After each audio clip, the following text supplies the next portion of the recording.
Hi, welcome back. In this video today we're going to be talking about exams. Exams specifically required for admissions into universities. In general, most universities require some sort of admissions exam. The most common ones that the universities are asking for is the GRE exam. Most business programs require the GMAT exam. Those are probably the two most common exams that you're going to hear about.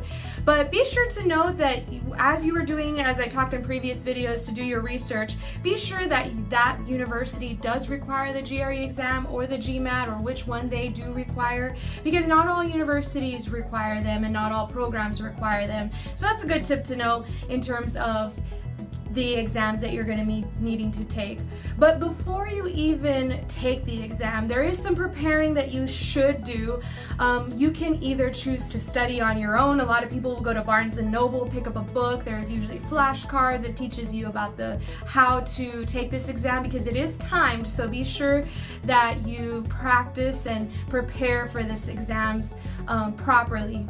Most universities also have a place where you can take a preparation course. I know here at UTRGV we do have an office of continuing education specifically that has preparation exams on the GRE or the GMAT exam.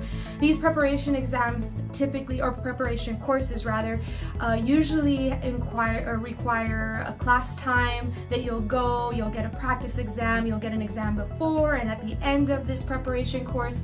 That way you can be well prepared before you take the exam. Signing up for the exam, both of these, the GRE exam, you can actually register to take it at ets.org/GRE. That's a general link that you can go. There's also free information material on there that you can read through, practice questions and whatnot. So of course, like I said, you can choose to do it on your own or to actually take a preparation course, but that's where you're going to register for your exam, is ets.org, and this is for the GRE exam. So you're registering there. You can pick your test location, your test date. There will be a fee to take this exam. And of course, you should also take note in terms of university that you're applying to, what the minimum test score is. Some programs do require minimum scores, so you'll want to look into that. Ask your program if they do require that. In terms of the GMAT exam, which, like I mentioned before, is mostly for MBA programs, for business programs, because it tests more of your management skills, you will go to MBA.com to register for that exam in particular. And the same thing goes with that. You can pick your test location, the time that you're going to be taking it, and a good tip is to be sure to take this exam well in advance. Like I mentioned, some schools, some programs require minimum test scores. So if you don't make that score requirement the first time, give yourself enough time to retake the exam, and know that it does take at least 10 days or so for universities to get those test scores. 10 to 20 days. It just really depends when you take it and which exam you're taking. But it does take time for universities to get these official test scores, so be sure you do it with enough time.